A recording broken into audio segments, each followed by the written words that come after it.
Boa tarde a todos os colegas. Saúdo-vos viva e cordialmente nesta modalidade virtual a que nos vamos já habituando, em função do confinamento a que estamos obrigados, por uma questão de saúde pública e também de saúde individual. A Delegação de Braga da Ordem dos Advogados realiza hoje esta que é a quarta sessão webinar. Depois de termos dado o pontapé de saída a 3 de abril, apanhámos-lhe o jeito e por aqui continuamos. Hoje, esta sessão é relativa à temática a fiscalidade dos advogados, como prevenir litígios e otimizar recursos. Para o efeito, contamos com a honrosa presença da doutora Susana Fernandes da Costa, sendo esta uma distinção que notamos com muito agrado, pelo que desde já lhe dirijo um agradecimento muito especial em nome da Delegação de Braga da Ordem dos Advogados. A doutora Susana Fernandes da Costa apresenta uma construção académica e profissional de excelência, para além de, permita-me, doutora Susana, e espero que não me vá ralhar por esta inconfidência, tem também uma voz fabulosa, a qual tivemos já a oportunidade de ouvir no jantar solidário organizado por esta delegação, no magnífico concerto de jazz por si protagonizado, que faz muito bem à alma recordar nesta fase de confinamento e neste que é também o Dia Mundial da Voz. A doutora Susana Fernandes da Costa é advogada especialista em Direito Fiscal, é responsável pelo Departamento Fiscal da Bruxado Coelho Advogados, doutora em Direito Financeiro e Tributário, docente do IPCA, juiz-árbitro no CAD, foi membro da Delegação de Braga da Ordem dos Advogados entre os anos 2002 e 2007 e foi também membro do Conselho Regional do Porto entre os anos de 2008 a 2015. Feita esta breve apresentação, deixo-vos com a doutora Susana Costa, a quem dou desde já a palavra. Muito obrigada, Sra. Presidente. É um gosto estar a colaborar com a Delegação de Braga, mais uma vez. Em bom rigor, nós tínhamos combinado uma ação de formação sobre esta temática presencial já há bastante tempo, mas estas circunstâncias obrigaram-nos a reciclar, não é, para este formato webinar e, portanto, é com muito gosto que eu estou aqui hoje e também como advogada que exerce nesta praça, deixo-me agradecer-lhe o que tem feito pelos advogados em termos de formação e atualização permanente, porque de facto nesta altura precisamos de motivação e de ajuda para conseguir digerir todas estas normas com que vamos sendo surpreendidos. Ora bem, nós hoje vamos libertar um bocado a cabeça do Covid-19, da Covid-19 e vamos aproveitar que estamos confinados para pensar um bocado nos nossos escritórios e naquilo que podemos eventualmente fazer e otimizar para prevenir litígios com a autoridade tributária e também para organizar um bocado melhor as nossas vidas e a nossa atividade. Bom, eu vou partilhar convosco aqui alguma informação, espero não vos assustar muito, porque sempre que eu faço umas conferências sobre estes temas, os colegas no final dizem-me que vão para casa muito angustiados. Portanto, eu hoje fiz um esforço para que isso não aconteça. Bom, e então vamos começar com a otimização dos recursos. Eu vou partilhar a minha tela, se me permitem, vamos ver se conseguimos.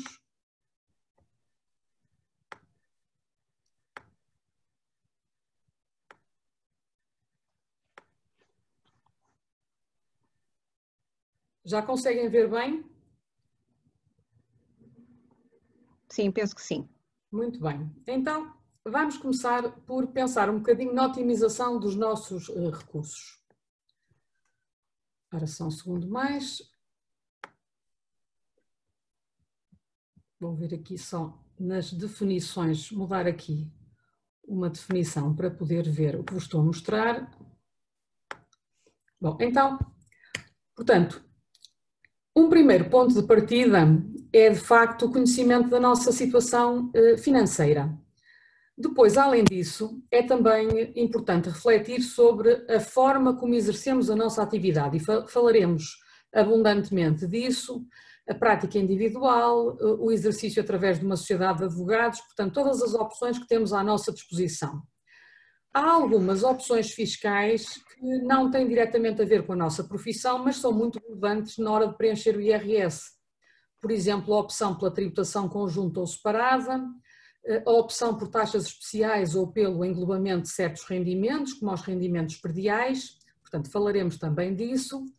E eu trouxe também para, digamos assim, para esta conversa, uma análise daquelas medidas de curto prazo que podemos agora adotar nesta fase de estado de emergência. E então, começando por esta questão da otimização dos recursos, um primeiro passo importante para qualquer colega é, de facto, o conhecimento da nossa situação financeira. Nós aqui em Portugal não temos muita doutrina e muita documentação dirigida à gestão das sociedades de advogados. Em compensação, os espanhóis têm, de facto, muito material nessa área. Por exemplo, um livro que se chama Eficiência e Rentabilidade de um Escritório de Advogados. E é o exemplo de uma obra bastante simples que nos ajuda a pensar, enfim, que se aplica perfeitamente a Portugal e que nos ajuda a estruturar e a pensar em algumas coisas concretas da nossa atividade. Portanto, quando olhamos para dentro, quando vemos como está estruturada a nossa atividade, podemos começar por ver do lado dos rendimentos quantos clientes é que temos atualmente, ou num período de um ano, de onde é que eles chegam, quanto é que faturamos em média por cliente, daquilo que fazemos, quais são as áreas mais rentáveis, se estamos em condições de dar apoio a mais clientes do que aqueles que temos neste momento, ou não, e chegar a valores como, por exemplo, quanto é que faturamos por ano, por mês, por semana, por dia e até por hora. Nós, advogados, muitas vezes somos despreendidos em relação aos números e às questões financeiras, mas esta informação é essencial em qualquer escritório. Também podemos perguntar quanto é que aporta em faturação cada elemento de um escritório e, por exemplo, uma pergunta agora mais próxima. Quanto é que eu faturei desde que começou esta situação da Covid-19? Bom, do outro lado estão os gastos, às vezes ainda mais importantes do que os rendimentos. Portanto, devemos ter uma noção das nossas despesas correntes e das despesas extraordinárias, também, digamos assim, sabendo quando é que elas caem em termos financeiros e em termos contabilísticos no nosso escritório. Uma questão muito importante é se os gastos que temos vão servir para alguma coisa em termos fiscais, se estão documentados, desde logo, se temos faturas e se estão bem documentados, se a forma como os documentos estão emitidos nos vai permitir não ter problemas com a autoridade tributária. Depois, outra questão a colocar é se tenho gastos de dedutibilidade duvidosa, ou seja, gastos que a autoridade tributária poderá pôr em causa se formos inspecionados. É muito importante, quando temos um gasto, fazer um esforço para justificar a sua relação com os nossos rendimentos.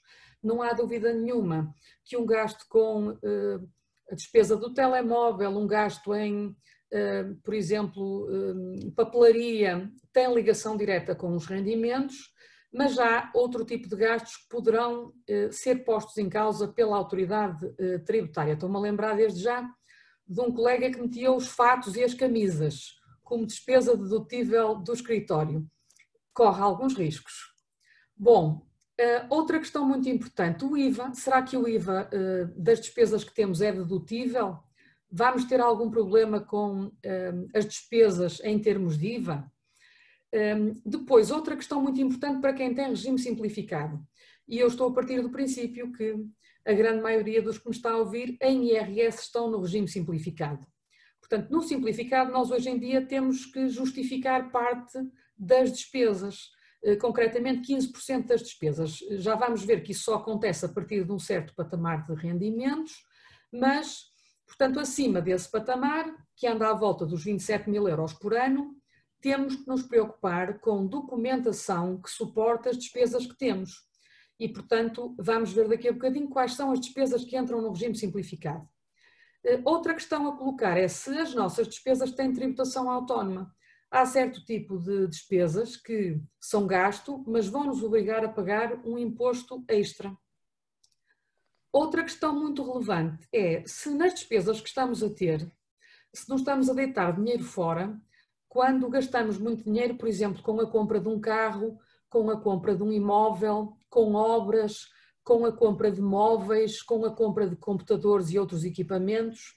Ou seja, há um conjunto de investimentos que todos nós fazemos nos nossos escritórios que só podemos de alguma forma aproveitar se estivermos com contabilidade organizada ou numa sociedade de advogados. Quando essas despesas são muito significativas, compensa fazer a mudança, sair do simplificado e passar para a contabilidade organizada. Eu falarei disso daqui a bocadinho, mas ficam já com esta dica. A mudança do regime simplificado para a contabilidade organizada tem sempre a ver, quando é por opção, com a nossa estrutura de gastos. Quanto é que os gastos representam na nossa estrutura de gastos e se há gastos que eu vou passar a utilizar na contabilidade organizada que não estava de alguma forma a aproveitar no regime simplificado. Bom, há questões nas sociedades de advogados e nos advogados em prática individual, há algumas despesas que têm um grande impacto financeiro. Os salários quando temos funcionários, os honorários que pagamos a colegas e que pagamos a assessores de informática, de contabilidade, etc. O pagamento, a compra dos automóveis, o pagamento de quilómetros. Relativamente aos imóveis, podemos comprar um imóvel, mas também podemos pagar rendas ou pagar prestações de leasing. A questão das ajudas de custo, as amortizações, como eu falava há pouco, de alguns bens que permitam fazer amortização, os pagamentos à segurança social referentes aos funcionários, portanto, todas estas despesas são significativas na nossa atividade. Relativamente aos carros, vou já adiantar aqui uma opção que é preciso fazer. Quando temos uma sociedade de advogados, temos que pensar desta maneira. Se os carros estiverem dentro, eu vou poder deduzir na sociedade despesas, amortizações, portagens, gasóleo, reparações, seguros. Portanto, há uma grande quantidade de, enfim, gastos e despesas que eu vou poder aproveitar na sociedade, mas também vou pagar tributação autónoma. Por sua vez, se o carro estiver fora, o sócio vai receber os quilómetros que fizer 0,36 até 0,36 por quilómetro. Ele não paga IRS por essas quantias e a sociedade tem um gasto. Portanto, em algumas situações é mais favorável ter os carros de fora. E, portanto, a sociedade paga ao sócio os quilómetros. Isto é normalmente muito compensatório quando os sócios fazem muitos quilómetros, têm julgamentos todos os dias e andam sempre para cima e para baixo. Portanto, pode ser compensatório ter o carro fora da sociedade. Portanto, estas opções de gestão que temos que tomar todos os dias também têm um impacto fiscal e vão, digamos assim, ser relevantes para decidirmos se vamos trabalhar em prática individual, se vamos trabalhar em sociedade de facto, que a meu ver é a forma mais comum de exercício da atividade, colegas que partilham um espaço mas não têm uma verdadeira sociedade de advogados, ou se vale a pena fazer uma sociedade formal. Bom, então comecemos pela escolha da forma do exercício da atividade.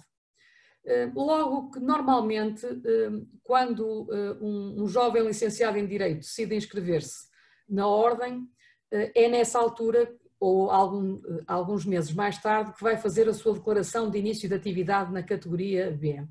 Muitas vezes ainda é possível passar, por exemplo, um recibo de ato isolado, se, por exemplo, os primeiros rendimentos ocorrem no final do ano, mas no ato isolado temos que ter cuidado porque não pode haver continuidade e não podemos emitir mais do que um para a mesma atividade. Mas há situações em que, por exemplo, o primeiro rendimento sujeito a IRS surge no final do ano, às vezes pode-se resolver uma primeira situação com um ato isolado, mas depois é necessário abrir atividade na categoria B.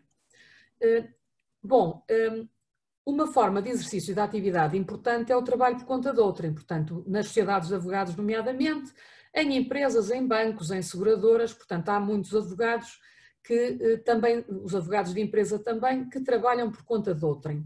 Bom, aqui temos uma novidade muito interessante no Orçamento de Estado que foi aprovado há 2 semanas atrás. temos uma novidade muito interessante para jovens até 26 anos. Isto é útil não só para jovens até 26 anos, mas também para advogados que tenham filhos nesta faixa etária e que ainda os tenham como dependentes. Portanto, o que é que diz agora este novo artigo 2º-A do IRS? Eu vou já saltar para o próximo diapositivo. Portanto, diz o IRS agora, o artigo 2º-B, que os rendimentos da categoria A, auferidos por jovens entre os 16 e os 26 anos que não sejam considerados dependentes, ficam parcialmente isentos de IRS nos 3 primeiros anos da obtenção de rendimentos do trabalho após o ano de conclusão do ciclo de estudos. Portanto, isto acompanhará normalmente um licenciado em Direito durante o estágio, um licenciado ou um mestre em Direito, portanto, durante a fase do estágio e eventualmente no ano a seguir, depende aqui também da duração do estágio, mas de qualquer forma é uma possibilidade que agora está à disposição. Também se aplica este regime a estudantes dependentes, portanto que ainda vivam com os pais e que ainda façam parte da declaração de rendimentos dos pais, portanto se obtiverem rendimentos, se tiverem um emprego em part-time, também vão poder beneficiar desta isenção progressiva de IRS. Bom, outra modalidade que também é possível e que muita gente também adota é a chamada advocacia em part-time. A acumulação da advocacia com um outro trabalho, seja mais uma profissão liberal, por exemplo, a formação, seja um trabalho por conta de outrem. Isto depois faz com que, em termos fiscais, nós tenhamos que compatibilizar os rendimentos da advocacia com os rendimentos das outras atividades e obriga-nos também a ter cuidado com a segurança social, porque quando acumulamos rendimentos da advocacia com rendimentos que não são da advocacia da categoria B, temos que fazer contas com a segurança social. Bom, depois temos a tal situação das sociedades de facto, que eu falarei daqui a bocadinho, a opção mais formal das sociedades de advogados. E vamos aqui também refletir um bocadinho se justificaria termos sociedades de advogados sem transparência fiscal. Bom, uma nota só, aquela isenção que eu falei há pouco, que há agora em IRS, tem alguns limites, nomeadamente relativos aos rendimentos do jovem que aufere os rendimentos da categoria A. Portanto, tem que ter rendimentos até 25.075 euros. Bom, como eu dizia há pouco, nós temos aqui outras modalidades e outras possibilidades de exercício da atividade.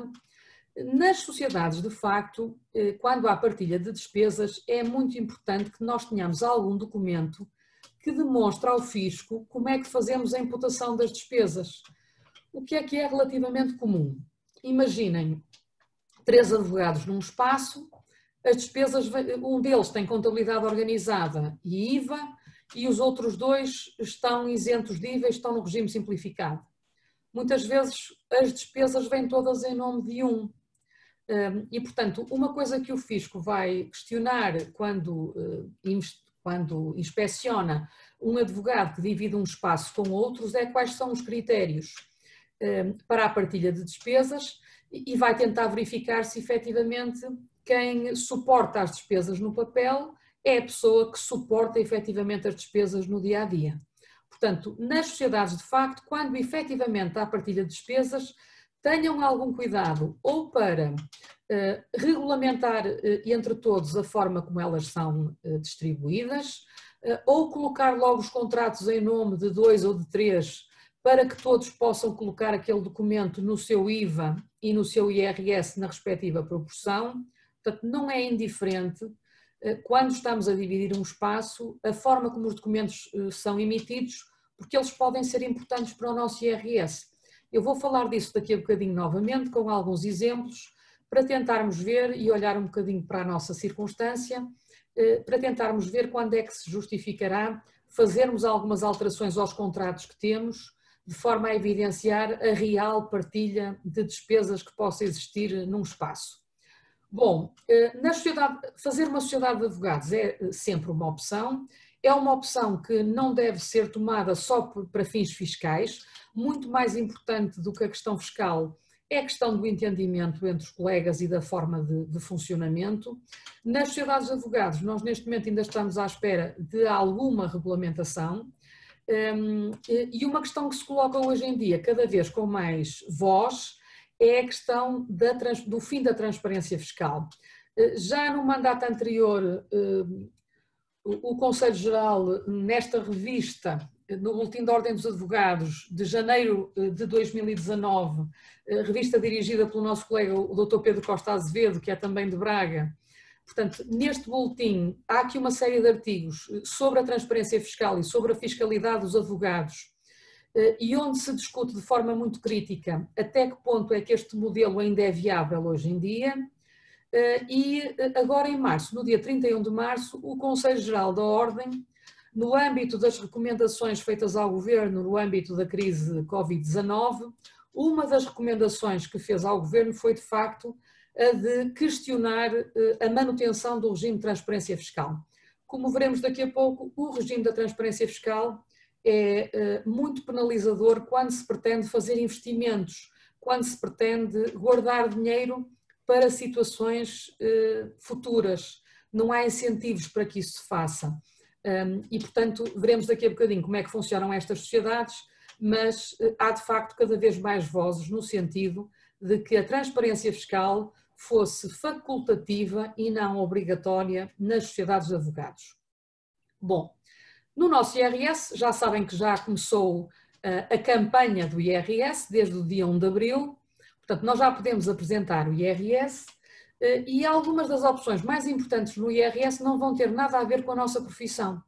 Às vezes a fatura a pagar tem mais a ver com estas situações, se optarmos pela tributação conjunta ou pela tributação separada, do que com algumas questões diretamente ligadas à nossa profissão.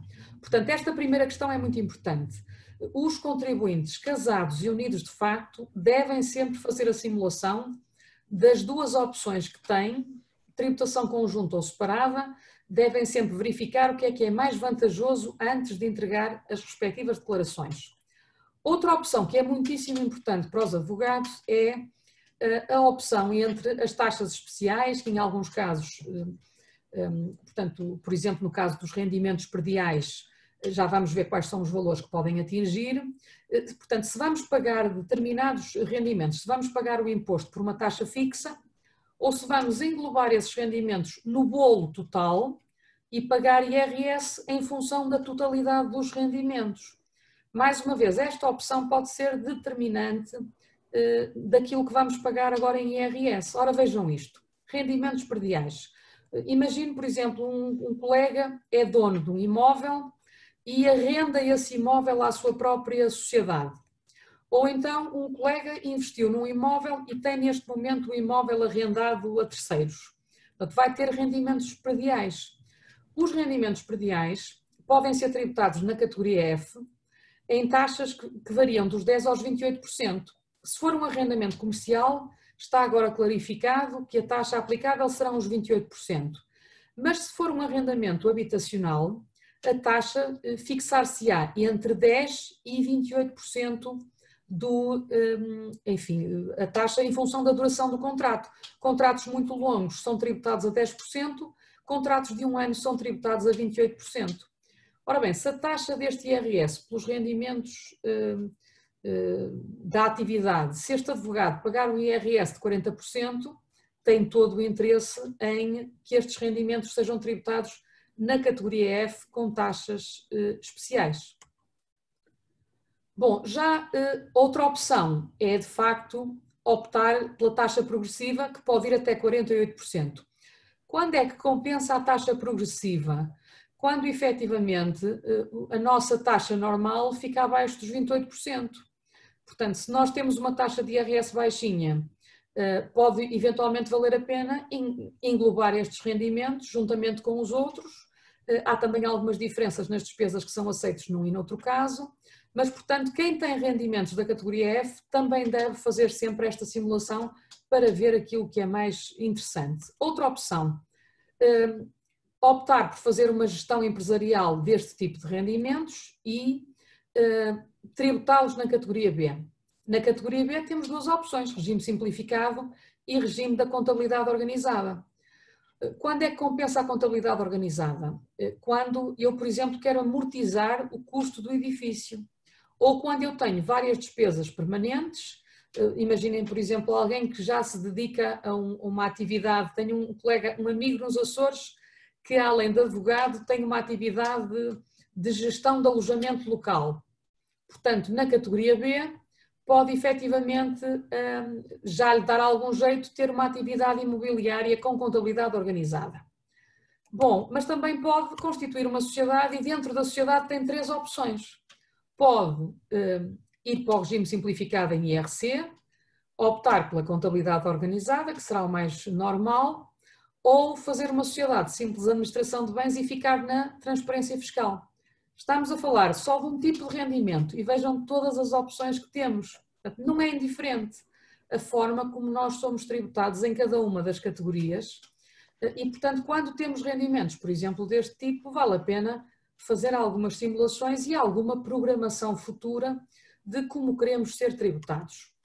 Bom, como eu dizia, até 30 de junho está em curso o prazo para a entrega da declaração e é possível que este prazo possa vir a ser prorrogado. Pensem nisto. Foi adiado o prazo para a realização das Assembleias Gerais de Aprovação de Contas. O artigo 18 do Decreto-Lei 10A adiou as Assembleias Gerais das Sociedades Comerciais para 30 de junho. Relativamente às sociedades civis, as sociedades civis não constam do elenco do artigo 18. Portanto, as sociedades de advogados não estão no elenco do artigo 18 do Decreto-Lei 10A. Se aplicarmos a mesma regra por analogia, nós, em vez de fechar as contas a 31 de março, teremos até 30 de junho. Mas 30 de junho é o nosso prazo limite para apresentar o IRS. Portanto, nós vamos ter que, se a Assembleia Geral da Sociedade de Advogados for no dia 30, às 10 da noite, vamos ter tempo de apresentar a declaração de IRS. Portanto, não faz sentido. Convinha, de facto, esticar aqui um bocadinho o prazo de cumprimento das obrigações declarativas em IRS, pelo menos para quem tem rendimentos que estão dependentes da aprovação de contas numa determinada sociedade. Bom, no curto prazo há algumas medidas que podemos tomar. Foi prorrogada a entrega da declaração modelo 22, que também se aplica às sociedades de advogados, passou de maio para 31 de julho.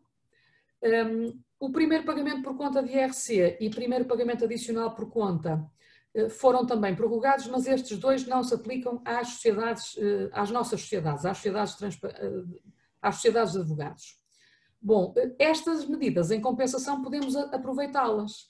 O pagamento em prestações do IVA e o pagamento em prestações das retenções na fonte de IRS. Portanto, o Decreto-Lei 10F tem estas medidas criadas e há 3 dias atrás foram divulgadas os formulários para podermos aderir a este pagamento em prestações e, entretanto, foram também divulgadas no site das Finanças algumas instruções sobre este pagamento em prestações. Por exemplo, uma nota que está ali nos diapositivos, está esclarecido que nós podemos, para cada pagamento, fazer um plano de pagamentos diferenciado, ou seja, eu posso, no próximo IVA, dividi-lo por 6 e, eventualmente, no IVA seguinte, dividi-lo só por 3 ou pagar por inteiro.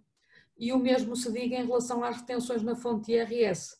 Portanto, podemos fazer um planeamento guia a guia. O que pode ser interessante, pode nos dar aqui algum alívio em termos de tesouraria.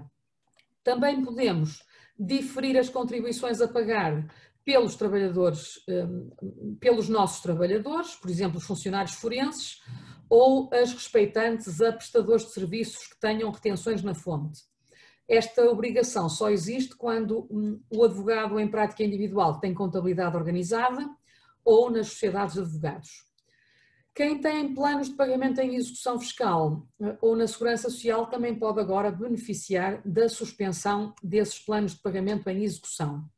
Portanto, a adesão ao pagamento faseado no IRS retido na fonte e no IVA faz-se através do portal das Finanças, está disponível desde o dia 13 e para quem tem IVA mensal portanto, esta próxima declaração pode ser entregue amanhã e o pagamento pode ser feito no dia 20. E, portanto, caso queiramos optar pelo pagamento faseado, temos que fazer entrar um requerimento a pedir para que este IVA possa ser pago em 3 ou 6 prestações. Quem está no IVA trimestral, que será a maioria, só tem que fazer este exercício no próximo mês de maio. Portanto, mas temos esta opção, em vez de pagar tudo de uma vez, fasear no tempo as entregas dos impostos. Neste link que eu vos deixo aqui, que é da Ordem dos Contabilistas Certificados, portanto está um simulador disponível que nos permite fazer precisamente a simulação dos pagamentos a fazer nos próximos tempos, para podermos ver então como é que vamos distribuir no tempo esta hipótese de pagamento em prestações. Uma nota muito importante, este regime é automático para todos os contribuintes que em 2018 não têm rendimentos superiores a 10 milhões de euros, e também para os contribuintes que constem da lista 1 do decreto 1A e do decreto 1B, aquelas atividades que foram obrigadas a fechar. Portanto, a grande maioria dos advogados e das sociedades de advogados não faturou mais de 10 milhões de euros em 2018, portanto, podemos aderir ao pagamento automático, portanto, é só submeter a declaração e não precisamos da certificação de um revisor ou de um contabilista certificado, que é um requisito a que tem que se submeter as entidades que tiveram a tal faturação superior a 10 milhões de euros. Bom, na categoria B do IRS nós temos 4 opções. Podemos usar o regime simplificado, optar pela contabilidade organizada, praticar um ato isolado, mas como eu dizia, o ato isolado, a janela para o praticarmos é muito pequena, é mesmo só quando começamos e quando não existe à partida uma intenção de dar continuidade à atividade. E também podemos optar pelas regras da categoria A. Se todos os nossos recibos forem à mesma entidade, imaginem, por exemplo, um advogado que presta serviços a uma empresa, mas aquela empresa é o seu único cliente. Se não tiver mais nenhum recibo para terceiros, pode optar por ser tributado pelas regras da categoria A. Portanto, é um exercício que deverá fazer. Basta ter um recibo de 5 euros de um reconhecimento de assinatura e já fica fora dessa opção, caso tenha emitido o recibo a uma outra entidade que não a principal, chamemos-lhe assim. Portanto, não é uma opção que toda a gente possa tomar, é uma opção que só pode ser tomada por quem passa todos os recibos à mesma entidade.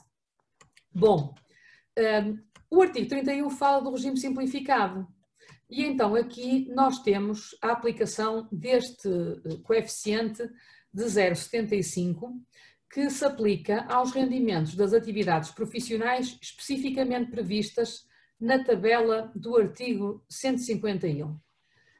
Ora bem, há atividades que são muito difíceis de enquadrar nessa tabela do artigo 151. Ora, vejam comigo esta montra que me apareceu aqui há uns tempos atrás, quando nós ainda podíamos passear. Vejam-me esta montra e a atividade que este profissional liberal presta. Limpeza espiritual, banhos de descarga, abertura de caminhos, defumações e desmancha de bruxedo. Ora bom, esta pessoa, com toda a certeza, não consta da lista anexa ao código do IRS e, portanto, beneficia de uma taxa de tributação muito mais baixa do que a nossa. Nós, advogados, constamos expressamente dessa lista e, portanto, apesar de às vezes fazermos algumas coisas parecidas com aquelas que estão ali atrás, mas constamos expressamente desta lista e então vamos ser tributados a 0,75%. E então como é que se aplica este regime? Até 2017 a conta era facílima. Nós aplicávamos simplesmente os 0,75 ao nosso rendimento. Somávamos os recibos, aplicávamos os 0,75. Quem faturasse 100 mil euros, não será muita gente a atingir estes valores, quem nos dera a todos, mas vamos imaginar, para fazer contas fáceis, eu pus aqui os 100 mil euros, quem faturar 100 mil euros, portanto, teria um rendimento coletável de 75 mil euros, sem necessidade de justificar qualquer despesa. O que é que foi alterado? Portanto, Há também uma norma muito importante para os advogados em início de carreira na categoria B, que diz que estes coeficientes são reduzidos em 50% e 25% no período de tributação do início da atividade e no período de tributação seguinte. Portanto, esta benesse pode ser usada pelos advogados estagiários e por advogados, digamos, em início de carreira que não tenham tido rendimentos durante o estágio. Portanto, podem beneficiar desta redução na categoria B. Quando as despesas do advogado são superiores a 25% dos seus rendimentos, compensa a contabilidade organizada. Pensem, por exemplo, em alguém que vai fazer obras num escritório e quer efetivamente, vai ter uma despesa elevada, essa despesa é superior a 25% dos rendimentos médios que está à espera de obter num determinado ano e, portanto, compensa-lhe ir para a contabilidade organizada porque as suas despesas são superiores a 25% dos rendimentos. Quando as despesas são baixas relativamente àquilo que se ganha, ou quando conseguimos dividir as despesas com colegas e, portanto, não ter um peso tão grande, mas, digamos, relativamente aos rendimentos, já nos compensa o regime simplificado. Portanto, a conta faz-se essencialmente do lado da despesa. Quanto é que nós gastamos e, portanto, de que maneira é que isso se nos compensa mais ir para a contabilidade ou para o regime simplificado. Ter em conta também, portanto, que certas despesas no simplificado não vamos ter em conta porque é uma percentagem cega que se aplica e na contabilidade organizada, portanto, nós vamos conseguir amortizar e depreciar certo tipo de despesas.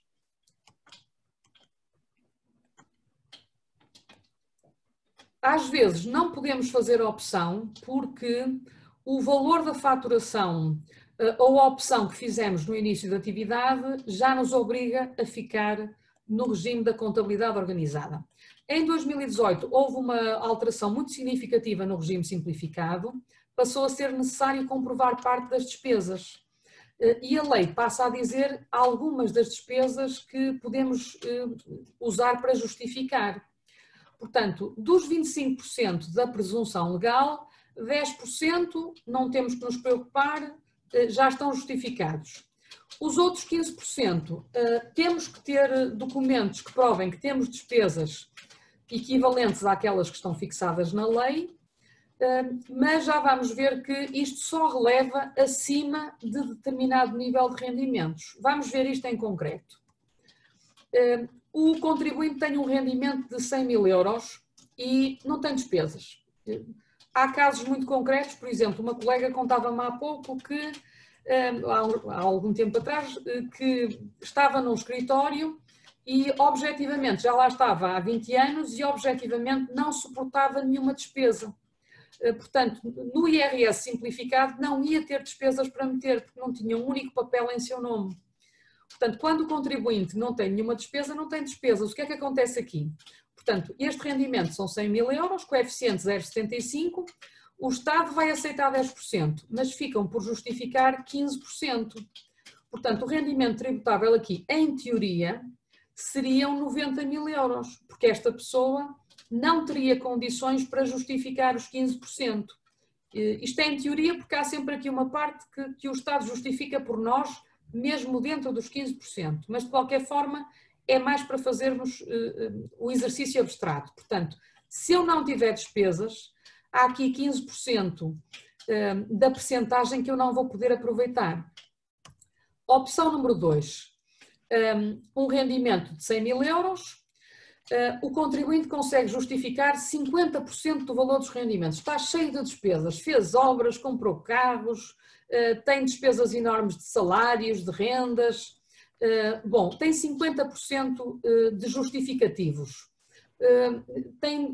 Se está no simplificado, tem despesas a mais, não precisa de ter tanto papel. E só uma parte dessas despesas é que vai contar para o seu IRS. Portanto, o rendimento tributável não é 50% deste valor, o rendimento vai ser de 75 mil euros na mesma. Mas este contribuinte cumpriu o ónus de justificar os tais 15% que estariam a seu cargo. Qual é a conclusão a tirar? Que este contribuinte devia estar na contabilidade organizada, porque seria muito mais compensatório do que deixar de estar no regime simplificado. Portanto, como é que funciona isto na prática? Então, até 27.360 euros anuais de faturação de serviços, nós não precisamos nos preocupar com documentação de despesas. As despesas continuam a ser úteis para o IVA, mas para o IRS não tem interesse nenhum. Acima deste valor, portanto, quem fatura acima de 27.000 euros 360, já convém que tenha despesas para poder justificar aquilo que faltar de 15% do seu rendimento. E, portanto, há de ser tributado aqui algures entre 0,75 e 0,90 dos seus rendimentos, dependendo daquilo que faltar justificar. Portanto, quais são as despesas que podemos colocar? Há esta despesa que é a tal que é dada pelo Estado e que está dentro dos 15%, que é a dedução de 4.104 euros, não é bem uma dedução, aqui é uma justificação de despesas, e portanto este valor que aqui está, que é igual à dedução específica que têm os trabalhadores por conta de outrem, é um valor que o próprio Estado nos atribui. Depois podemos colocar aqui despesas com pessoal e encargos a título de remunerações, rendas de imóveis, afetos à atividade empresarial, 1,5% do VPT dos imóveis afetos à atividade empresarial ou profissional, outras despesas com a aquisição de bens e prestações de serviços relacionadas com a atividade que constem de faturas comunicadas à AT. Aqui estão alguns exemplos: despesas com materiais de consumo corrente, eletricidade, água, transportes, comunicações, rendas, contencioso. Portanto, temos aqui algumas despesas expressamente elencadas e depois há outras que não estão na lista, mas cabem ali na primeira parte do artigo. Aquisição de bens e prestações de serviços relacionadas com a atividade. Portanto, todo este tipo de despesas pode servir para justificarmos os tais 15% de despesas associadas relativamente aos rendimentos que vamos declarar. E também despesas com importações ou aquisições intracomunitárias de bens e serviços. Portanto, qual é aqui o problema que podemos ter? É a subjetividade da despesa com a aquisição de bens e prestações de serviços relacionadas com a atividade. Há certas despesas que não sabemos se a AT vai aceitar e podem ser objeto de correção. Pensem, por exemplo, fala-se aqui em despesas de transporte, mas será que as portagens entrarão nesta designação? Enfim, pode haver aqui situações que não constando expressamente deste elenco, enfrentem o mesmo tipo de subjetividade que enfrenta o conceito fiscal de gasto, que é um conceito que eu falarei daqui a bocadinho e que causa muita dor de cabeça quando um advogado ou uma sociedade de advogados é inspecionada e está na contabilidade organizada, no caso dos individuais. Bom, uma forma de eliminarmos esta insegurança é pedirmos informações vinculativas. Se vamos vamos ter uma despesa, queremos ter a certeza que essa despesa vai ser aceite na justificação do regime simplificado.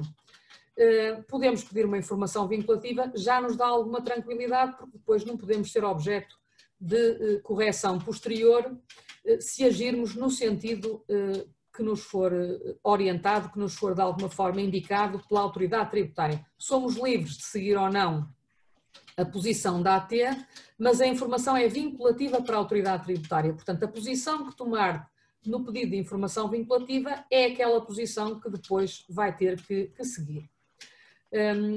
E há certas despesas, portanto, que não aparecem aqui, portanto, não relevam para efeitos de justificação no regime simplificado. Por exemplo, a compra de um carro e as suas amortizações respectivas. Eu no simplificado não posso meter a compra do carro, mas posso na contabilidade organizada. Portanto, é uma questão que é preciso ponderar. Bom, há certas despesas que, quando só estão parcialmente afetas à atividade empresarial, só posso considerar em 25%.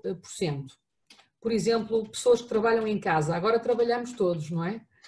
Mas aquelas pessoas que permanentemente trabalham em casa, portanto, podem afetar a parte das despesas da luz, da água, também à sua justificação do IRS. Os imóveis é preciso ter algum cuidado porque quando fazemos a afetação depois podemos ter dificuldade no futuro de dizer que aqueles imóveis estavam afetos à nossa habitação permanente, podemos estar a beneficiar em IRS e estar a sofrer uma penalidade com a isenção de IMI ou em IRS na questão das mais-valias. Portanto, algum cuidado com os imóveis. Há que ter algum cuidado, portanto, as despesas que vamos identificar devem constar do e-fatura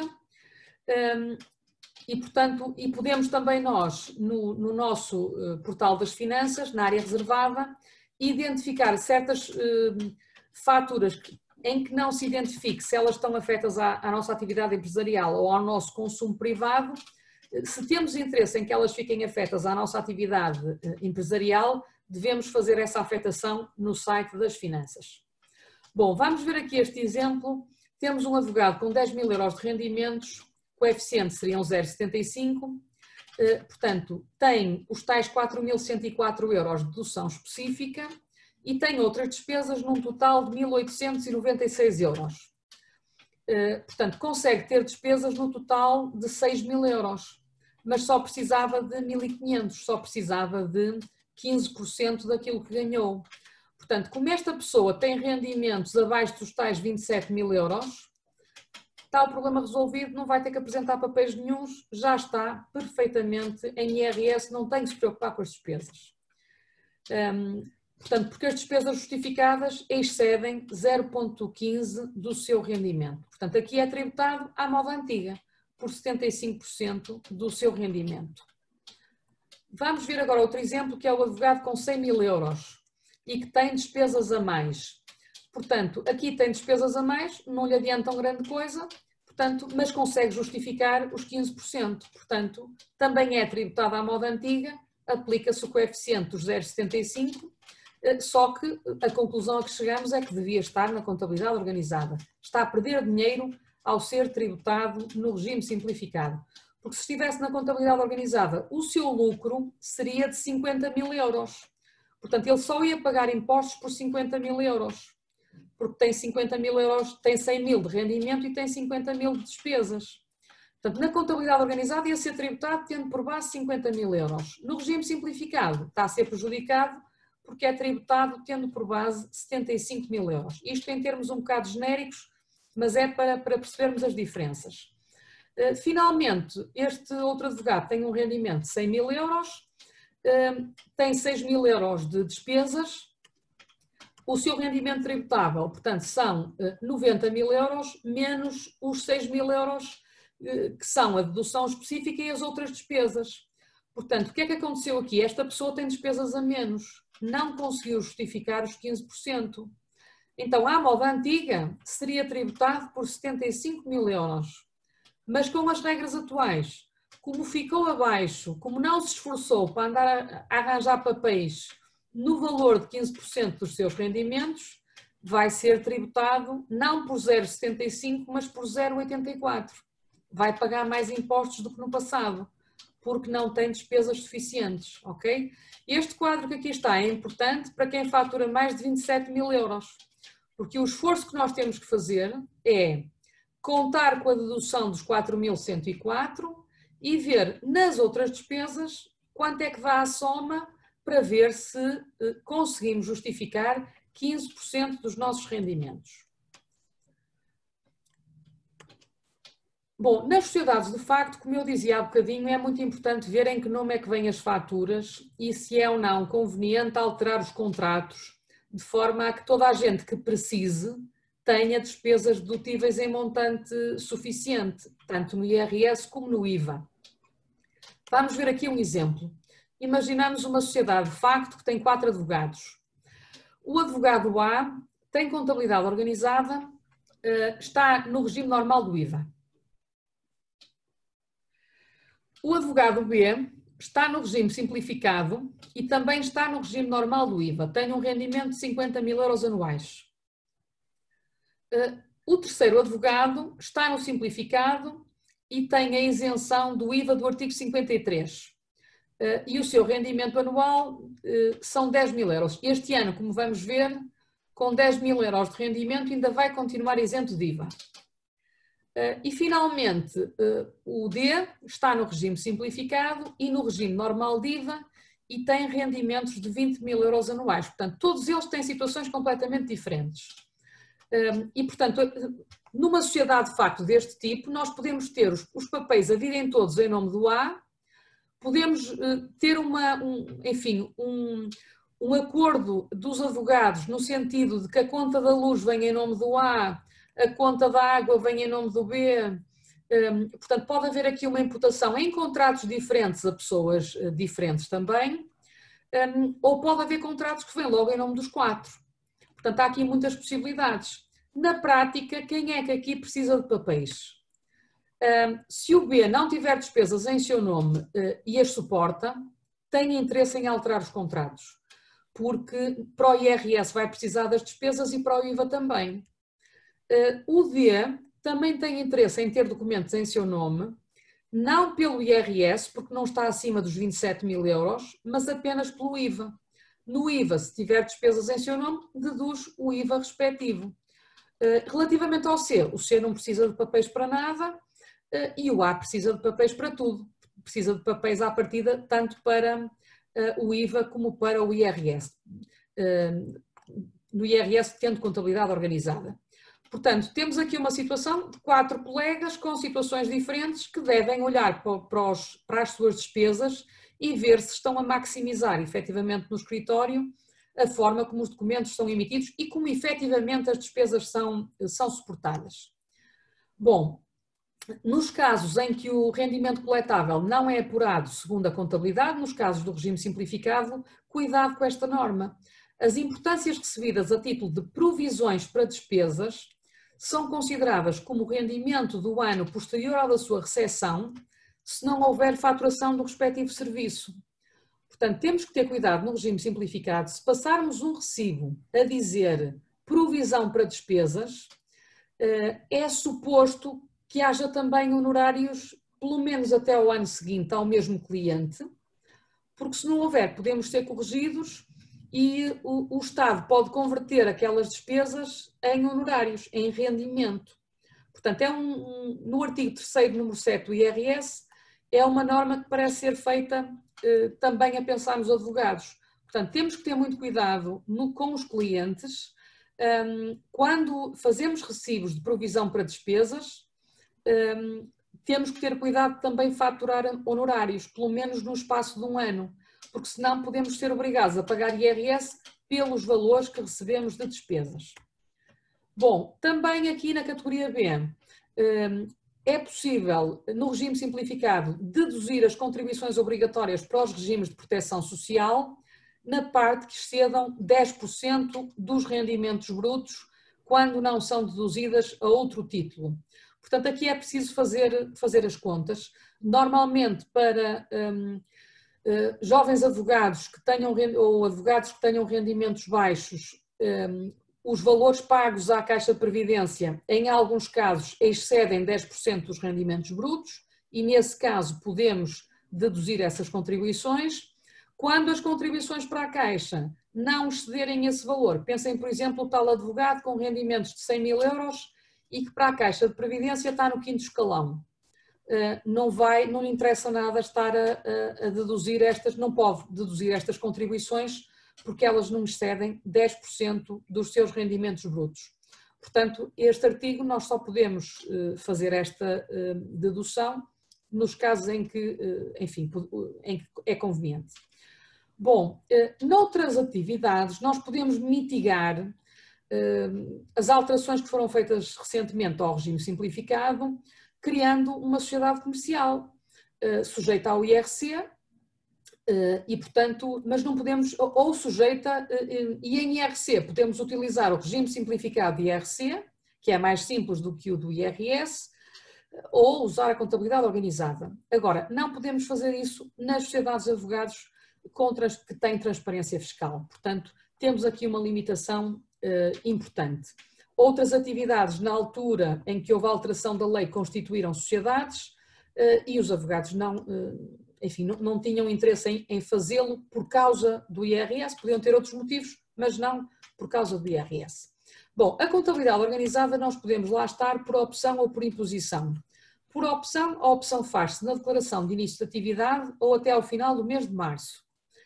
Se este ano não fizeram essa opção, organizem-se, caso ela de facto seja conveniente para a vossa atividade, poderão ainda durante o ano constituir uma sociedade que tenha contabilidade, ou então, sem constituir uma sociedade comercial, em IRS, optar pela contabilidade organizada no próximo ano.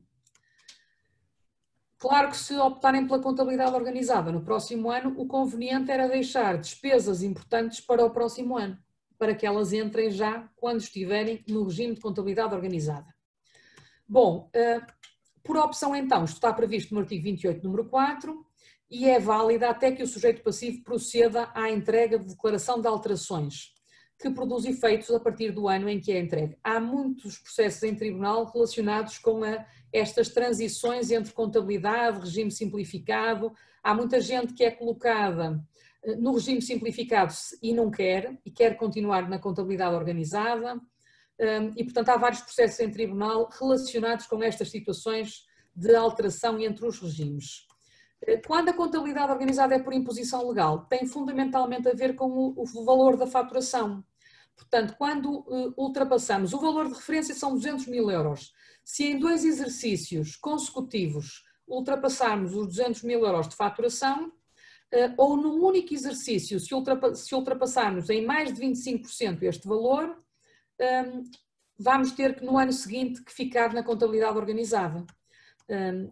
Exemplificando, um contribuinte que em 2017 e 2018 ultrapassou os 200 mil euros, em 2019 já teria que estar na contabilidade organizada. Ou então, num único ano, faturou 251 mil euros, no ano seguinte já está na contabilidade organizada. Portanto, em termos de valores, se ultrapassarmos estas balizas que estão na lei, vamos passar então para o regime da contabilidade organizada.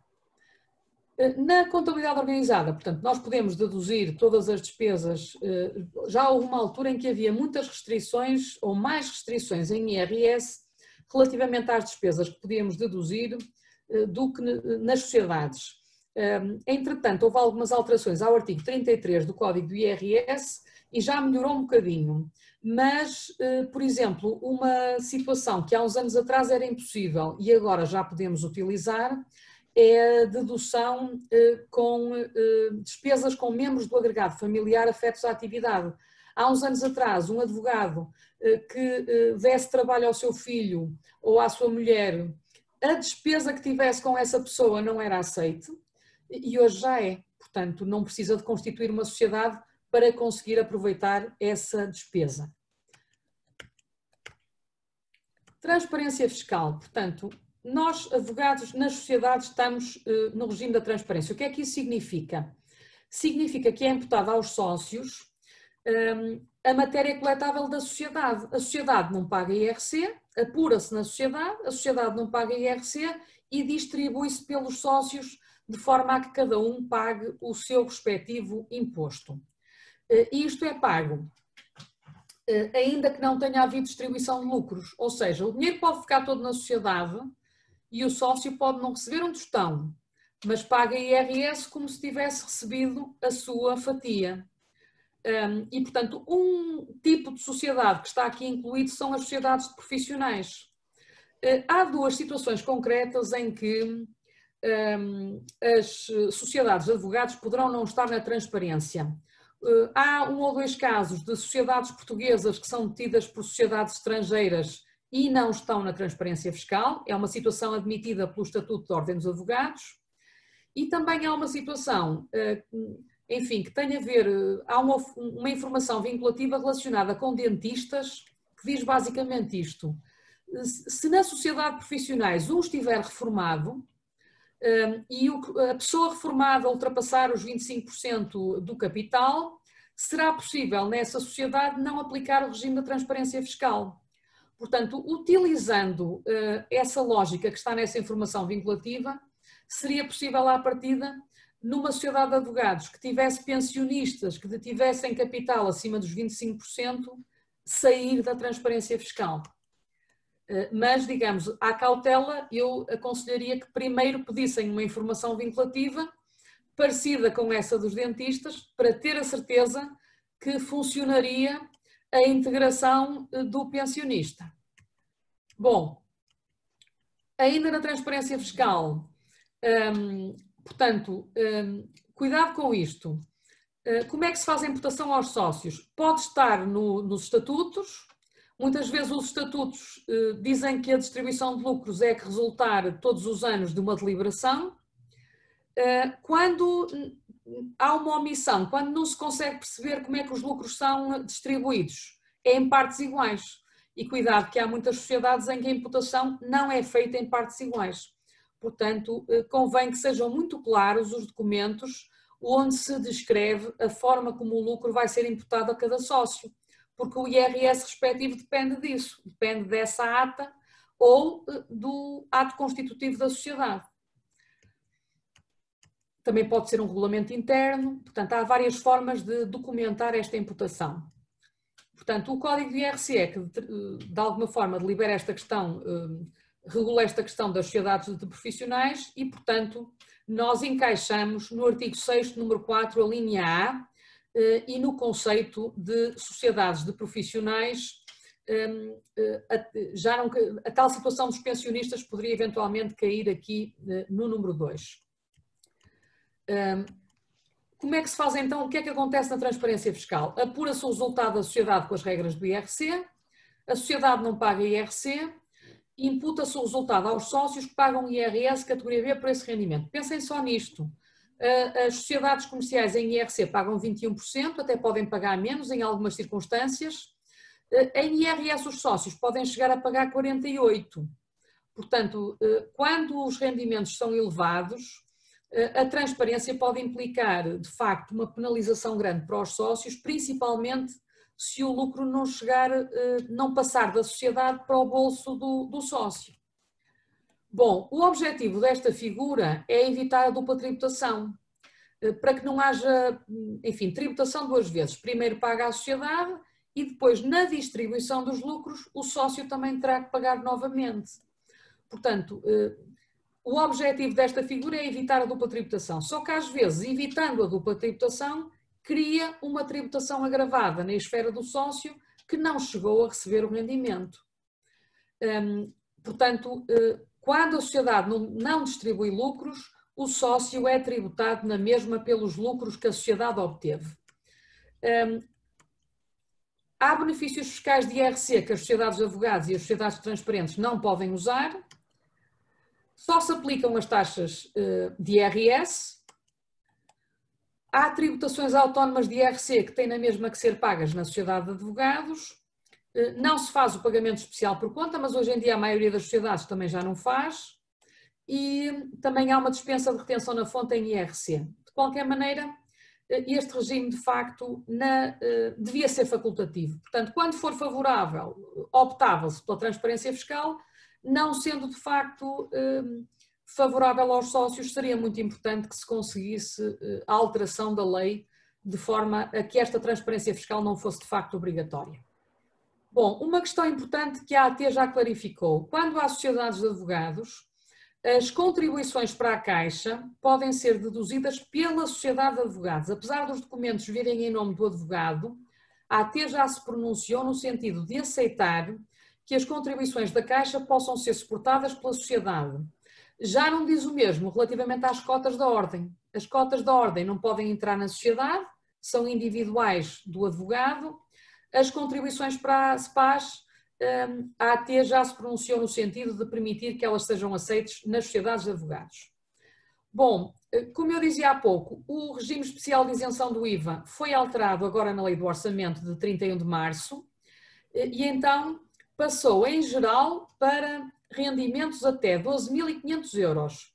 Só que este valor aplica-se só a partir do próximo ano. Este ano a isenção vai se manter para quem não faturar acima de 11.000 euros. Era 10, passou para 11 e para o ano passa para 12.500. Opções importantes a ponderar.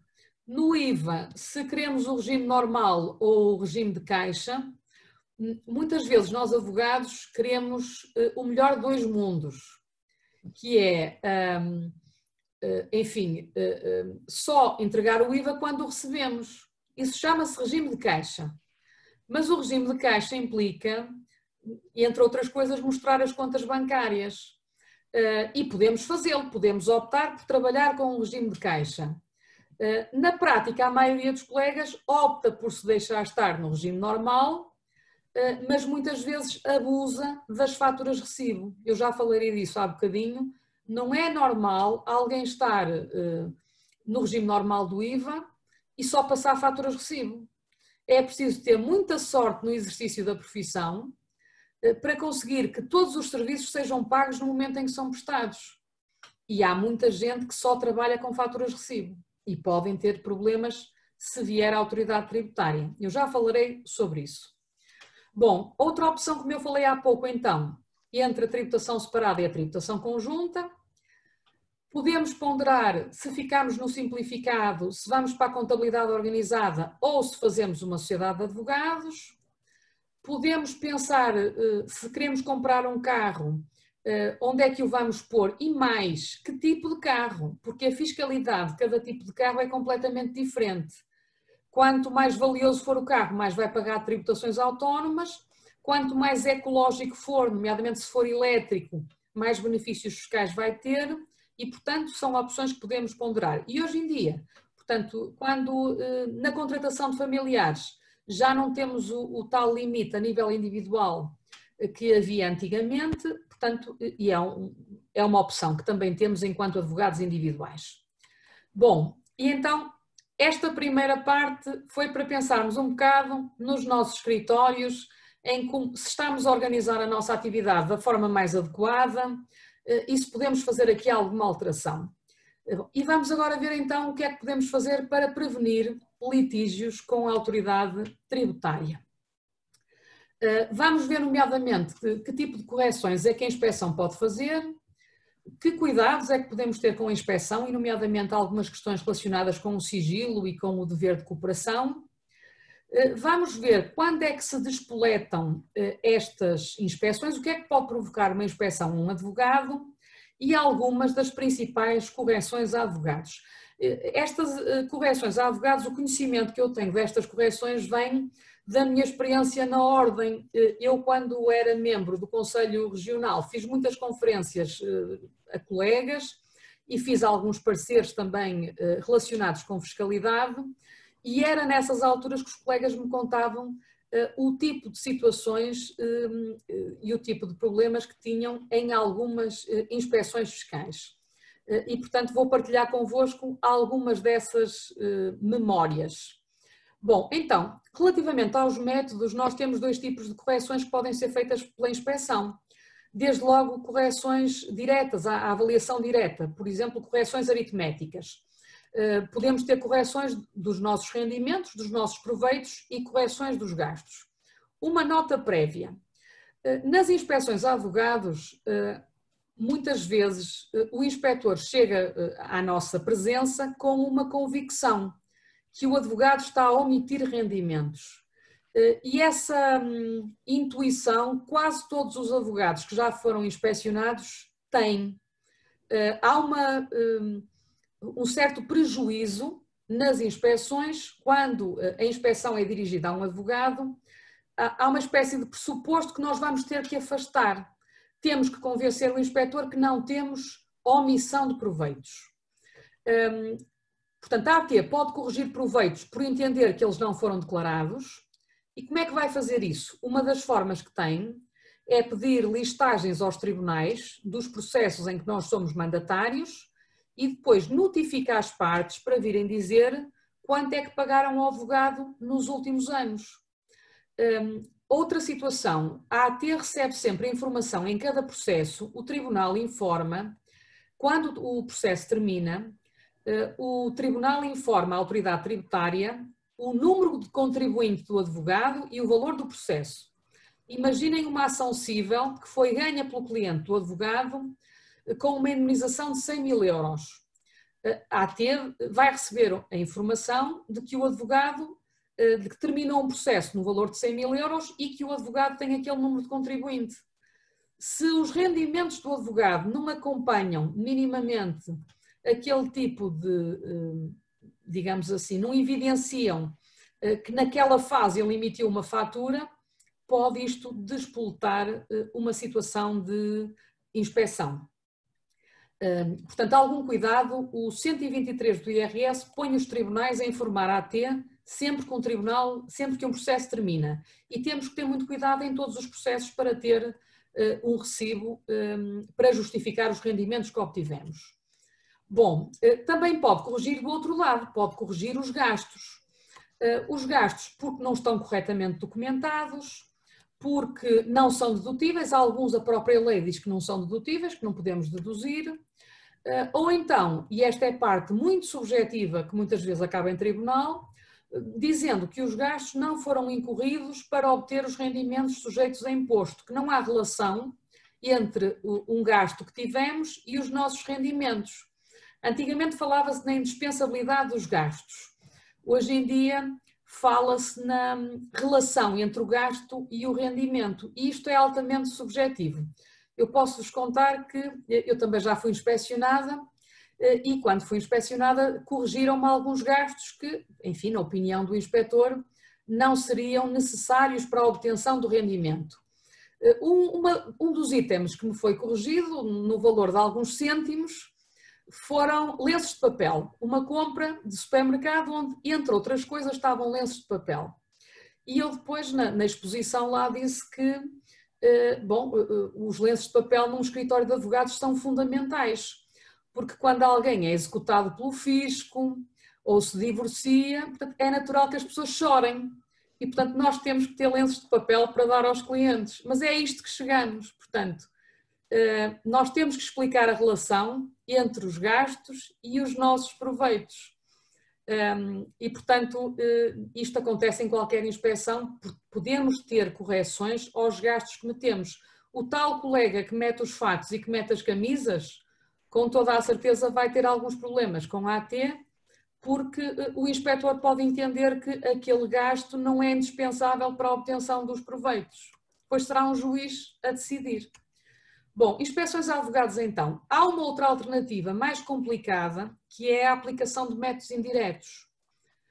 Se a AT entender que a documentação do advogado não está de facto corretamente organizada ou que há um afastamento em relação aos valores de mercado, pode aplicar métodos indiretos. Eu já vi esta situação ser usada em relação a colegas e isto de facto pode ser muitíssimo gravoso, porque há uma fixação de rendimentos por processo ou uma fixação de rendimentos por ano.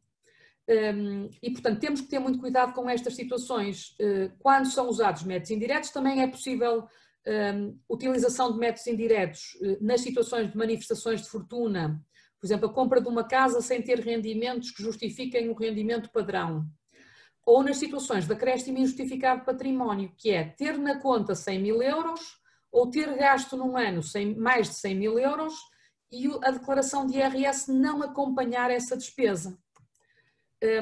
Bom, o artigo 90 da LGT tem alguns critérios depois para as correções quando são usados métodos indiretos e uma presunção que é muito utilizada pelas direções de finanças é quando há processos sem recibo, convencionar que o valor a fixar ao advogado é entre 10% e 20% do valor do processo, com um mínimo de 500 euros.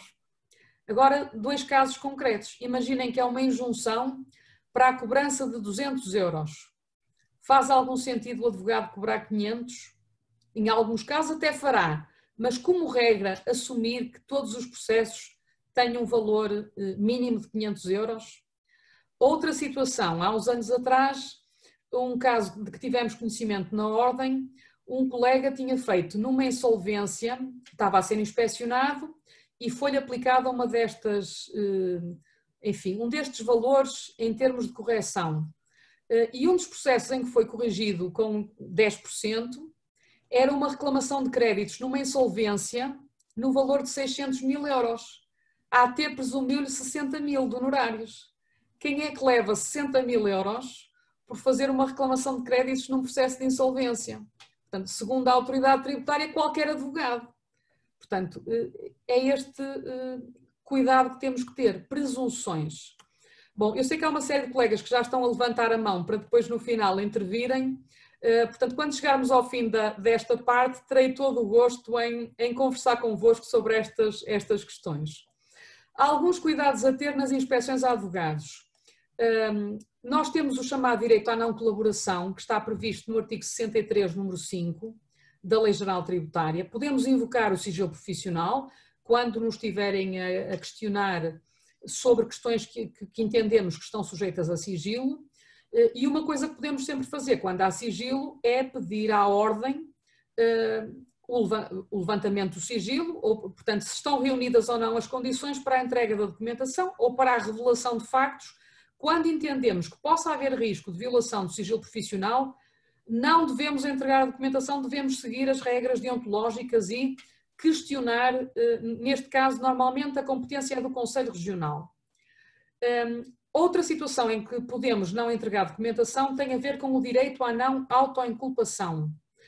Há um acórdão muito interessante do Tribunal Constitucional recente que tem a ver precisamente com inspeção tributária e crime tributário.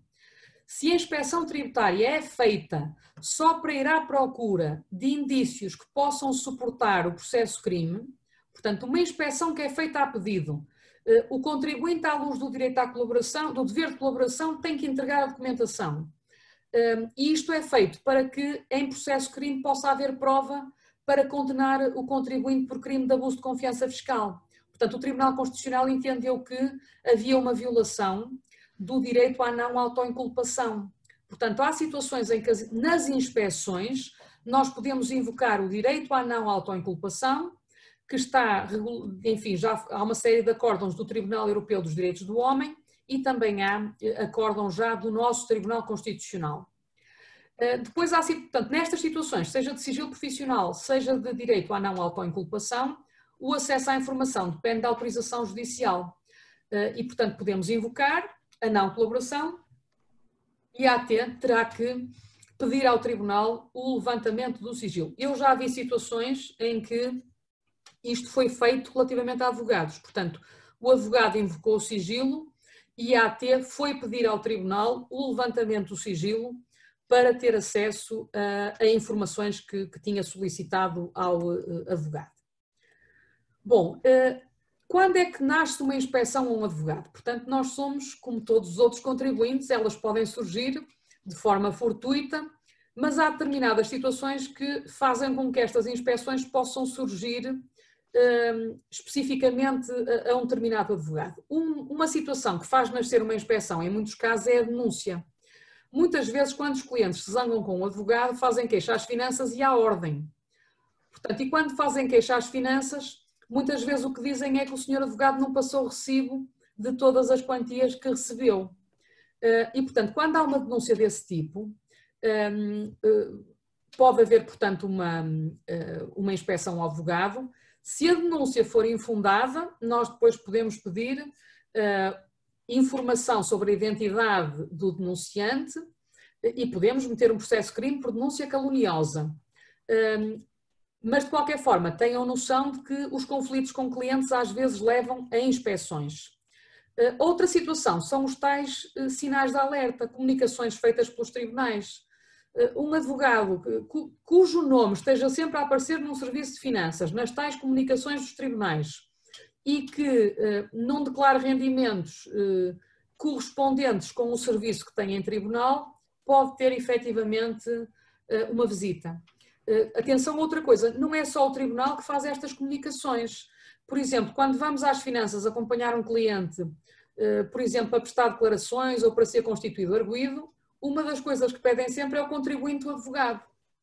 Portanto, fica lá no processo qual é o número de contribuinte do advogado que intervém no ato, e isto pode servir no futuro para também, enfim, para despoltar uma eventual inspeção. Outro sinal de alerta, não é normal um advogado que viva só da advocacia estar há 30 anos com isenção de IVA e não ter outros rendimentos e conseguir-se manter a trabalhar. Portanto, cuidado. Às vezes já tive conhecimento de casos, principalmente em meios mais pequenos, colegas que estavam há 30 anos com isenção de IVA, tinham alguns sinais exteriores de riqueza e o Serviço de Finanças despoletou, junto da Direção de Finanças, inspeções para averiguar se a situação daqueles colegas estaria ou não regular. Podemos constar dos chamados planos anuais de inspeção da autoridade tributária, não tem acontecido recentemente, mas de vez em quando a autoridade tributária vira-se para os advogados. E uma situação que também origina inspeções é a intervenção em escritura nos não residentes. Portanto, o ofício circular de 60.084, que tem a ver com a gestão de bens e direitos, diz que a intervenção mediante procuração em escritura de compra e venda de imóvel poderá ser suscetível de constituir o procurador ou mandatário em responsabilidade solidária, nem sequer é subsidiária, é solidária, na qualidade de gestor de bens e direitos. E isto aconteceu com alguns colegas nossos, principalmente no Algarve. Segundo a AT, é indispensável atender aos limites da procuração. Uma procuração demasiado ampla de um cidadão estrangeiro a favor de um advogado que seja junto a uma escritura pode despoletar na autoridade tributária, caso se mostrem impostos por pagar, a vontade de responsabilizar solidariamente um advogado. Portanto, convém que saibamos que quando intervimos na qualidade de procuradores de um cliente estrangeiro ou não residente, temos que ter cuidado com a procuração, porque existe este ofício circulado que manda atender às procurações e ao seu conteúdo para ver se existe ali gestão de bens e direitos. Bom, principais correções que são feitas a colegas. Processos sem fatura. É muitíssimo comum na inspeção a um advogado os inspectores começarem por pedir aos tribunais listas de processos e depois vão querer saber onde é que estão as faturas processo por processo. Às vezes parte dos processos são justificados com avanças, mas aí temos que mostrar o contrato de avança, se existir, e ver se o contrato de avança inclui ou não um serviço judicial. Às vezes há outros processos que não têm, de facto, não estão incluídos em avança, e então aí a AT vai querer ver, principalmente nos processos findos, se foi emitido a respectiva fatura, porque há uma presunção por parte da AT que deve ser emitida a fatura 5 dias após o trânsito em julgado dos processos. Nos casos em que o serviço não está concluído 5 dias após o trânsito, é conveniente nós termos evidências que ainda houve serviço a posteriori, que ainda houve reuniões com o cliente, que ainda foi preciso enviar mails ou cartas ou fazer reuniões, porque se não conseguirmos produzir essa evidência, vamos andar às vezes a discutir, por exemplo, em que ano é que uma fatura devia ser passada. Um processo que transita em novembro e o advogado é inspecionado a esse ano e ainda não tinha feito a fatura. Bom, se tiver a fatura no princípio do ano seguinte, se calhar não será difícil mostrar que houve ali algum trabalho a posteriori, mas muitas vezes a fatura de facto não aparece. E, portanto, tenham em conta que nós temos que ter, em cada processo, temos que estar preparados para dar uma justificação à autoridade tributária. Atos gratuitos. Os atos gratuitos são também um grande problema. Em IRS, se nós conseguirmos que o cliente assine uma declaração e prove que não pagou, de facto, nenhum honorários, que o processo foi gratuito, poderá não haver tributação em IRS se fizermos prova que o ato foi gratuito. Mas em IVA, o entendimento da AT é que os atos gratuitos têm que ser tributados ao valor normal de mercado. E, portanto, se nós, num determinado processo que valia com um valor de processo de 200.000 euros, era para o nosso irmão e não cobramos honorários, a AT pode presumir um valor de honorários e presumir o respectivo valor de IVA e podemos ter aqui um sarilho, principalmente se forem vários os processos gratuitos. Tendencialmente, quando há processos sem recibo, a AT vai presumir um valor por processo, uma percentagem que muitas vezes têm a ver com o valor da ação. Eu já soube de situações em que, por exemplo, o advogado foi corrigido porque tinha 9 processos sem fatura e onde foi corrigido porque tinha 5.000 processos e 4.500 sem fatura. Há de tudo, não é? Mas, portanto, quando somos inspecionados, esta é uma situação objetiva que vai ser vista pela autoridade tributária. Outra questão que dá muita polémica, procurações conjuntas e subestabelecimentos. Há uns anos atrás, a autoridade tributária implicou com as procurações conjuntas. A lógica era esta: se a procuração está passada a favor de 4, os 4 receberam dinheiro. E nós sabemos que não é assim. Normalmente, nas procurações conjuntas, elas às vezes fazem-se porque dá jeito no dia, se a pessoa não puder ir, vai o colega de escritório, mas não quer dizer, em termos financeiros, muitas vezes o dinheiro vai só para um, que é aquele que tem o cliente. Ora bem, portanto, tenham algum cuidado nas procurações conjuntas em conseguir depois explicar como é que, efetivamente, quem é que faturou e quem é que prestou o serviço, porque pode haver aqui alguns, e também a questão dos subestabelecimentos. A AT não percebe muito bem que possa haver favores entre advogados. Portanto, se um colega me vai fazer um julgamento, eu paguei-lhe de certeza e tem que haver um recibo desse serviço. Nós sabemos que na prática isso não acontece, que muitas vezes somos solidários uns com os outros e fazemos diligências gratuitas uns aos outros. Mas a AT, quando vê subestabelecimentos, muitas vezes considera que foi um ato sem fatura.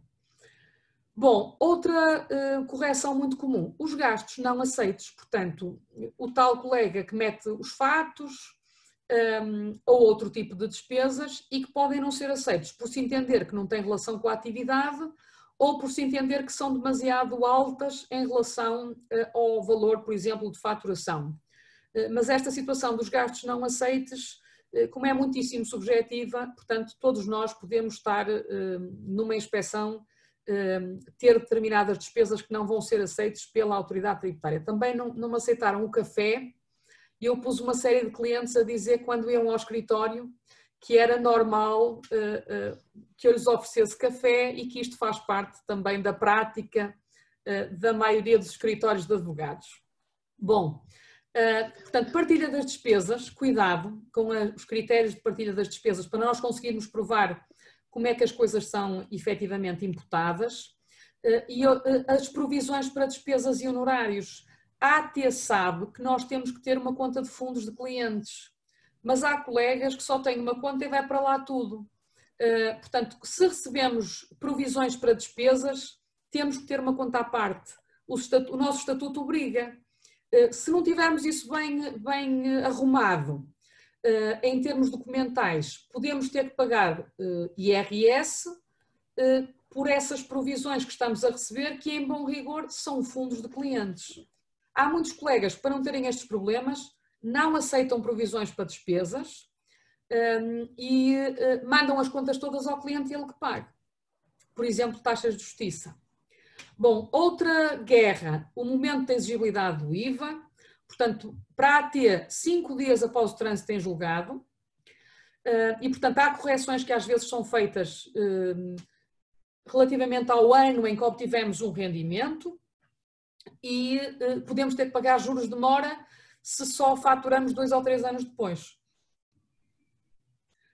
Cumprimento de obrigações declarativas, às vezes falha qualquer tipo de obrigação ou é mal preenchida, etc. E, portanto, isso também pode levar a correções. Como eu falava há pouco, a conta de fundos de clientes é muito importante. E os tais processos que duram mais que um ano. Cuidado com as provisões para despesas, porque pelo menos no simplificado existe a tal regra de se não forem sendo feitas faturas, pode-se entender que há aqui que é preciso transformar as despesas em rendimentos.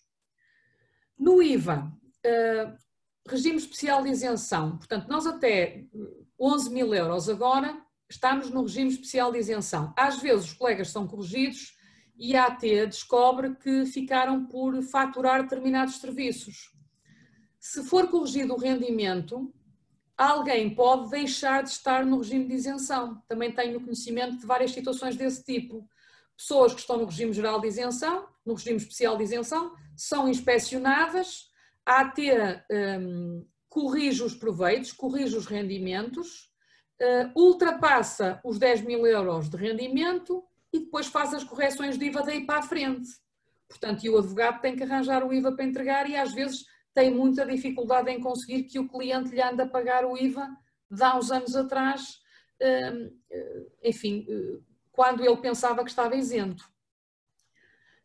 Portanto, questões de regime de caixa e regime normal, a tal situação, pessoas que estão no regime normal, mas que agem como se estivessem no regime de caixa, ou seja, que só emitem faturas recibo. Portanto, relativamente à data de emissão da fatura e data de emissão do recibo, nós só podemos passar recibo quando recebemos. Não devemos fazer fatura recibo antes de receber. E quando há uma separação temporal entre a conclusão do serviço e o recebimento, temos primeiro que fazer a fatura e depois que fazer o recibo. Há alguém que só passe faturas recibo, mais cedo ou mais tarde vai ter problemas, porque basta perguntar ao cliente quando é que, na sua opinião, o serviço foi concluído. E podemos ser acusados de estar a atrasar a liquidação do IVA. Portanto, cuidado com o excesso de faturas recibo.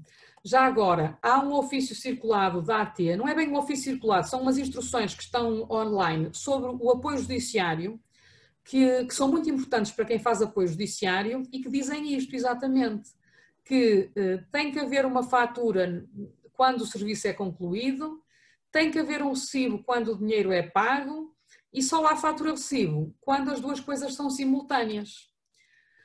Bom, serviços gratuitos, já vos disse que são sinal de correção. O valor das faturas, portanto, às vezes a AT olha para o valor de um processo e vê o valor da fatura que o advogado cobrou, do valor dos honorários, e põe em causa o valor cobrado.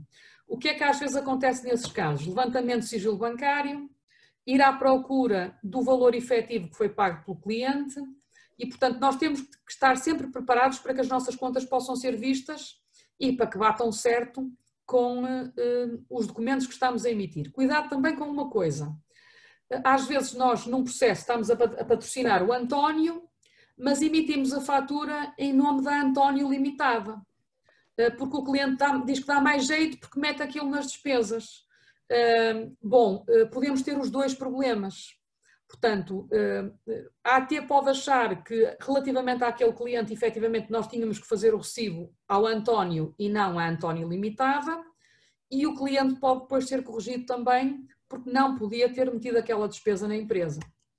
Mais uma vez, tenham recibos por processo. Com faturas e recibos, estamos mesmo já a acabar, temos que ter cuidado então com a conservação. Agora nesta fase Covid, temos um bónusito que é, podemos usar o que está no e-fatura, não temos que nos preocupar muito em mandar para a contabilidade os documentos em papel, porque vai funcionar o e-fatura. Temos que ter algum cuidado em verificar no portal das finanças se as despesas afetas à nossa atividade estão bem identificadas. A minha funcionária anda-me sempre a ver e a perguntar, quando vê lá uma coisa que desconhece, hoje apanhou-me um concerto que eu tão cedo não vou ver, não é? Apanhou-me um concerto e não percebia o que é que era aquilo e eu lá lhe tive a explicar que não tinha nada a ver com a atividade e que não colocava aquilo afeto à atividade. Portanto, mas temos que ir fazendo esta verificação para ver o que é que pertence e o que é que não pertence à nossa atividade. E, portanto, na emissão da fatura, cumprir as regras do Código do IVA e não podemos ser demasiado vagos, não devemos só passar uma fatura a dizer honorários. Portanto, cuidado com os descritivos, até para depois conseguirem casar a fatura com os processos. Nota de honorários e despesas continua a ser obrigatória e a AT sabe disso. Portanto, quando vai às inspeções aos advogados, há conhecimento quer da conta de fundos, quer do dever de emitir a nota de honorários e despesas que está nos nossos estatutos. E há responsabilidade disciplinar caso nós não façamos a emissão destes documentos. Portanto, outro cuidado a ter nos processos é ter documentada a nota de honorários e despesas. E, portanto, lá está, as faturas de recibo são perfeitamente legítimas nas tais situações em que conseguimos faturar e receber em simultâneo.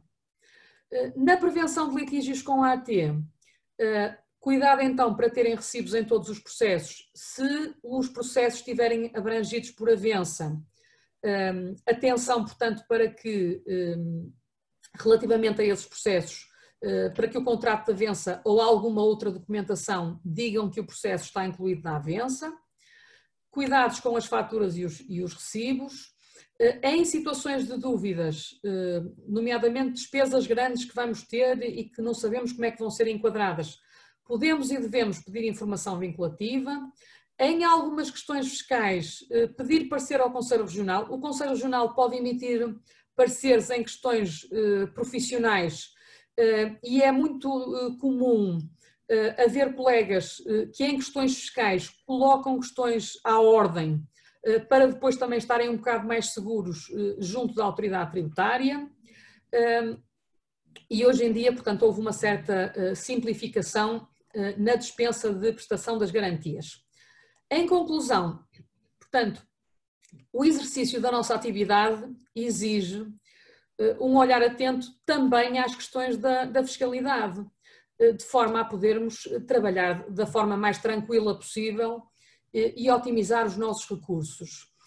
A fiscalidade é um fator importante na nossa atividade, mas não é com certeza o mais decisivo. Portanto, não se deve fazer uma sociedade de advogados só para poupar nos impostos. Há outras questões de fundo muito mais importantes na hora, por exemplo, de constituir uma sociedade.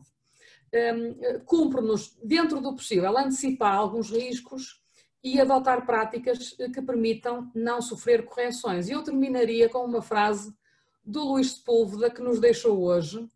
Às vezes acontecem coisas que não nos deixam dormir, que estorvam a qualquer hora e impedem-nos de ouvir as conversas dos amigos. Quando isso ocorre, é preciso sentarmos-nos e a pôr as coisas em ordem. Não importa onde, nem a que hora, é preciso sentarmos-nos e pôr as coisas em ordem. Portanto, o meu desafio era este: vamos aproveitar estas coisas que nos aconteceram estes dias para pôr as nossas coisas em ordem e podermos depois, quando isto passar, avançar tranquilamente para, enfim, dias melhores. E com isto termino e estou à vossa disposição então para trocarmos aqui algumas impressões. Susana, tínhamos aí algumas questões colocadas para alguns colegas, não sei se consegue ver. Uma das questões prende-se com a primeira parte da sua intervenção, em que o colega questiona qual é a circular vinculativa da autoridade tributária sobre a CEPAS. Penso que terá a ver com aquela questão de possibilidade de dedução em sociedade de advogados, pese embora em nome individual do sócio. Eu vou tentar encontrar...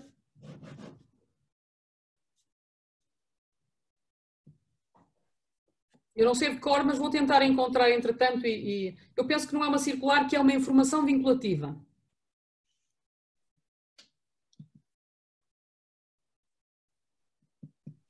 Ora bem.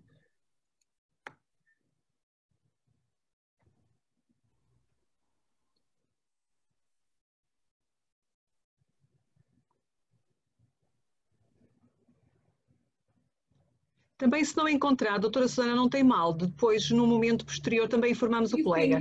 Podemos avançar para outra questão e depois eu tento encontrar isto. Avançamos então. Até fazemos o seguinte: eu vou tentar encontrar a informação, colocá-la nos diapositivos e vou depois disponibilizá-los à delegação. E depois os colegas podem ver diretamente nos diapositivos essa informação, está bem? Muito bem, agradeço, muito bem.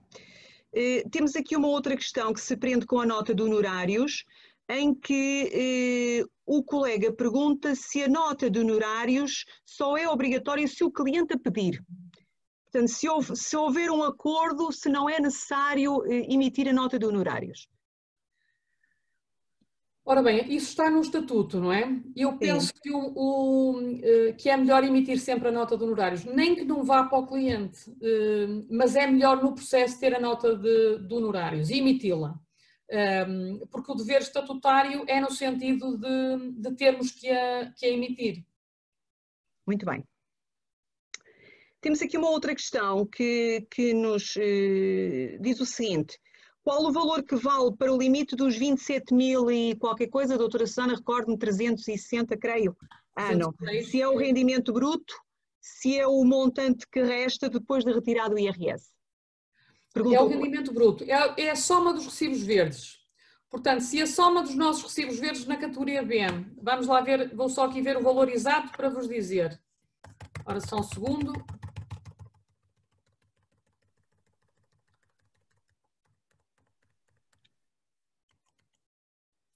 €27.360. Portanto, se as nossas faturas anuais ultrapassarem este valor, não temos nenhuma, abaixo deste valor não temos nenhuma preocupação. Acima deste valor, mais uma vez, temos que calcular os tais 15%. Vamos imaginar que faturamos 30 mil. Vamos ver quanto é que dá 15% disto. Uma grande parte dos 15% vai estar preenchida com os tais 4.100 e qualquer coisa. Vão faltar os trocos. Para um rendimento de 30 mil euros vão faltar uns trocos. Onde é que os vamos buscar? Faturas de telemóvel, faturas de renda, despesas de supermercado, despesas de papelaria. Portanto, não temos um valor muito elevado a justificar. Quem é que tem que andar da perna? 100 mil euros, 150 mil euros? Esse tipo de rendimentos é que exige já ter digamos, um suporte em termos documentais razoável, porque senão vamos perder dinheiro, vamos ser tributados acima dos 0,75. Claro. Eu penso que temos aí uma questão mais sobre apoio judiciário, talvez a doutora Susana consiga ver também daí. Ora, consegue ver, doutora Susana? Se me pudesse transmitir, que eu estou por aqui abaixo a ver... Ora, deixe-me ver se eu consigo ainda. Ora, deixe-me só ver. É das últimas questões, não estou a localizá-la via assim de soslaio. Eu vou ver, eu vou tentar... A conferência já agora vai ser disponibilizada para rever, não é, doutora Ana? Sim, sim, eu vou dizer sim, vai ser disponibilizada no canal YouTube que eu vou desde já anunciar daqui a alguns minutos. A doutora Susana conseguiu localizar? Não consegui localizar. Penso que está aí no chat. É no bate-papo, não é? Eu estou aqui no bate-papo, sim. Mas não estou a conseguir ver a questão. No outro ícone ao lado do bate-papo, do lado esquerdo. Eu, entretanto, também deixei de a ver e não consegui anotar, foi demasiado rápido. É uma questão que se prende com o apoio judiciário. Ora, deixe-me ver aqui se consigo ver. Estão aqui as questões, ok. Quem faz apoio judiciário em regime simplificado com isenção de IVA e retenção na fonte. Isso mesmo. É a tal questão da fatura-recibo quando recebe. Ok, ainda bem que me fez esta questão. Portanto, quando há isenção de IVA, nós podemos, e o regime de IRS é o regime simplificado, nós podemos efetivamente, ou quando se está no chamado regime de caixa de IVA, nós podemos emitir a fatura-recibo apenas quando se recebe. Quando já se está no regime normal de IVA, é que não o podemos fazer. No tal documento que eu vou tentar encontrar, ora, se me permitem, o tal documento da AT sobre apoio judiciário e advogados, deixem-me ver se eu encontro aqui o link.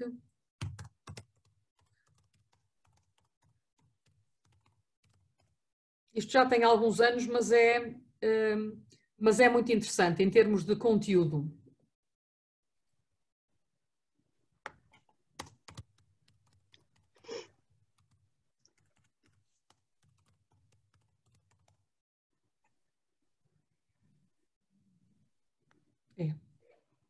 Se puserem no Google questões fiscais no âmbito do apoio judiciário, não é isto, não é isto, não é isto.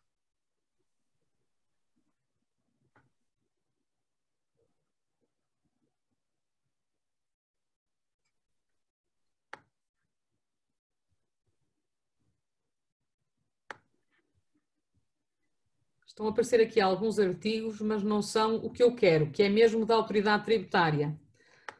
Ora, encontrei. Não, mudou de endereço. Eu vou tentar encontrar e pôr também na apresentação, está bem? Mas de qualquer maneira, mas a questão que a colega coloca, portanto, quando se está isento de IVA, ainda se pode utilizar a fatura recibo e funcionar como se estivesse em regime de caixa. Depois há uma outra questão, depois fala em concreto, completa a questão, diz que está concretamente a falar nos crimes e no apoio judiciário. Portanto, pode continuar a fazer isso, a fazer a fatura recibo. Quando se passa para o regime normal do IVA, é que temos mesmo que ter muito cuidado entre a fatura e o recibo. Portanto, aqui não estarão mais questões, eu vou outra vez ao bate-papo para ver se está aqui não, mais... penso que estão todas, doutora Susana, já revi e penso que estão todas as questões respondidas e muito bem respondidas, aliás. Poderá confirmar, mas creio que sim. Uhum. Bom, eu então comprometo-me estes documentos que eu referi, que não estão ainda na apresentação, eu vou colocá-los na apresentação final e vou remeter a apresentação para a delegação de Braga. E depois pedi à doutora Ana para disponibilizarem aos colegas também os PowerPoints desta apresentação. Pronto, e depois os colegas poderão ver isto com mais calma. Agradeço, com certeza que sim. Chegamos então ao final desta sessão, que constituiu mais um espaço de reflexão. Espero que com uma visão mais clara sobre a temática aqui analisada, tão importante para todos nós. Uma vez mais, em representação da Delegação de Braga da Ordem dos Advogados, um bem-aja à doutora Susana Costa, pela excelência da intervenção que conduziu e este agradável e muito útil final de tarde, e ainda pela gentileza de uma vez mais ter acedido ao nosso convite. Um agradecimento aos ilustres colegas também que participaram nesta sessão, esperando que a formação promovida por esta delegação continue a merecer o interesse de todos. Um agradecimento especial ainda ao Conselho Regional do Porto da Ordem dos Advogados pelo apoio que nos prestou na disponibilização da plataforma informática Zoom, o que permitiu a realização desta sessão, apoio que aliás tem vindo a prestar prontamente a esta delegação sempre que o solicitamos.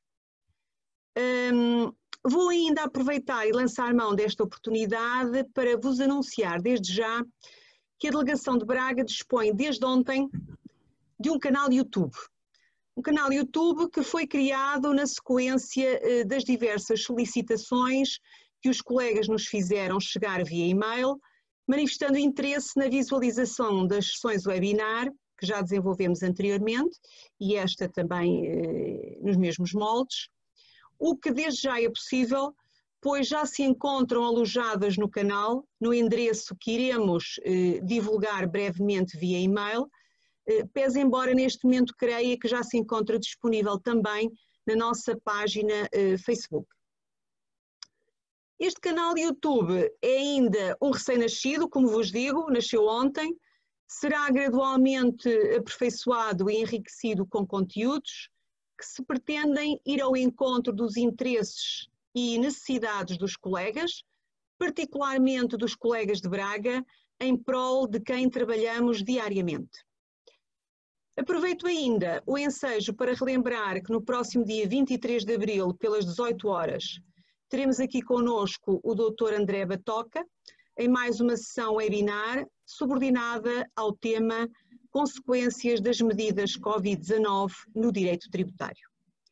Muito obrigado a todos e espero que se mantenham em boa saúde. Boa tarde.